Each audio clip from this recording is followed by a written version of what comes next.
Assalamualaikum warahmatullahi wabarakatuh. Saya Lira Istompul dari Prodi Farmasi dengan NIM 240500019. Terbuatnya video ini untuk menjelaskan tentang materi pengantar ilmu farmasi. Saya akan menjelaskan tentang pengantar ilmu farmasi. Apa sih pengantar ilmu farmasi itu? Jadi, pengantar ilmu farmasi adalah ilmu yang mempelajari tentang obat-obatan mulai dari penemuan, pengembangan, produksi, dan pengujian sampai penggunaan obat-obatan. Ada beberapa tujuan ilmu farmasi, yaitu yang pertama, mengembangkan obat-obatan yang efektif dan aman. 2. Meningkatkan kualitas hidup manusia melalui penggunaan obat-obatan yang tetap. 3. Yaitu mengurangi risiko efek sampingnya obat-obatan. Yang ketiga yaitu mengurangi risiko efek sampingnya obat-obatan. Peran penting ilmu farmasi pada masyarakat yaitu untuk saling mengembangkan obat-obatan untuk mengobati penyakit, meningkatkan kesadaran masyarakat tentang pentingnya penggunaan obat-obatan yang tepat dan menguntungkan. Materi berikutnya yaitu biofarmasi. Biofarmasi adalah cabang ilmu farmasi yang mempelajari tentang pengembangan produksi dan pengujian obat-obatan biologis seperti vaksin, antibodi, dan protein terapeutik. Biofarmasi juga mengajari tentang interaksi antara obat-obatan biologis dalam tubuh manusia dan bagaimana mereka bekerja untuk mengobati penyakit. Tujuan biofarmasi yang pertama yaitu mengembangkan obat-obatan biologis yang efektif dan aman untuk mengobati penyakit. Yang kedua, meningkatkan kualitas hidup manusia melalui penggunaan obat-obatan biologis yang tepat. Dan yang ketiga, yaitu mengurangi risiko efek samping obat-obatan biologis. Materi berikutnya yaitu perjalanan obat dalam tubuh. Tahap 1 ada aborsi, yaitu obat yang diserap tubuh melalui berbagai rute, seperti mulut atau oral, yaitu obat yang diserap oleh lambung dan usus halus. Yang kedua, kulit atau topikal, yaitu obat yang diserap oleh kulit. Yang ketiga yaitu injeksi atau parental, obat yang disuntikan langsung ke dalam darah. Tahap kedua yaitu distribusi.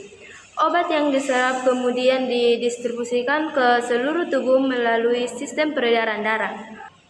Obat dapat terkonsentrasi di dalam organ-organ tertentu seperti hati, ginjal, ataupun otak. Tahap ketiga yaitu metabolisme.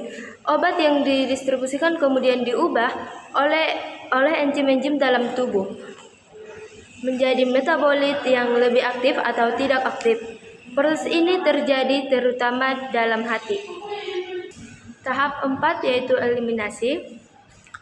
Metabolit obat kemudian dieliminasi dari tubuh melalui berbagai rute seperti 1.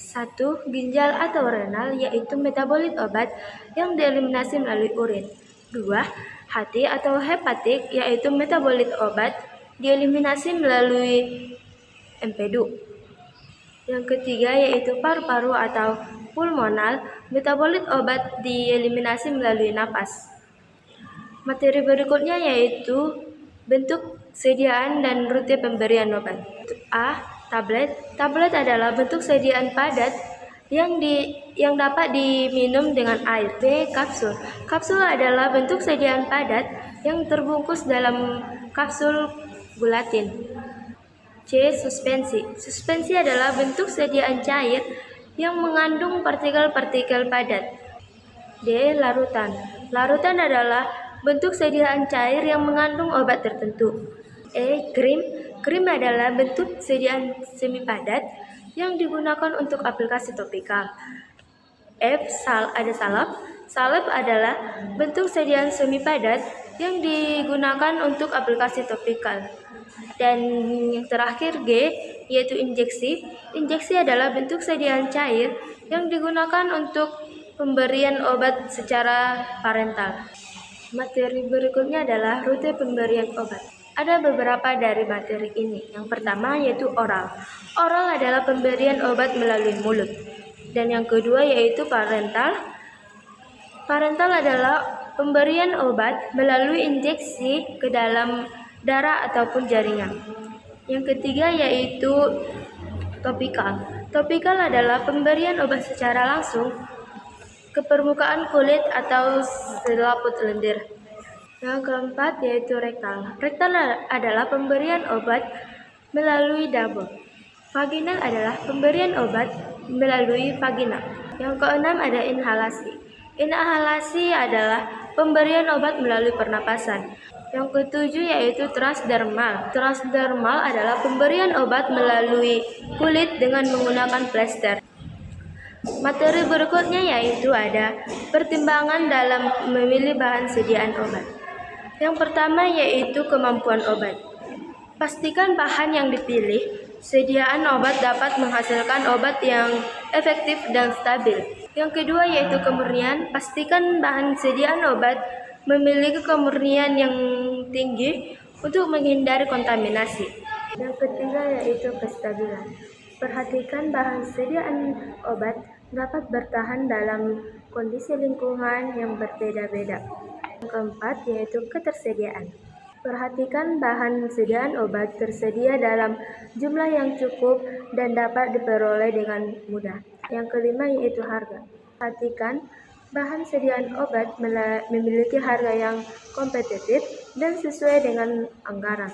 Yang keenam yaitu regulasi. Pastikan bahan sediaan obat memenuhi standar regulasi yang berlaku seperti FDA dan BPOM.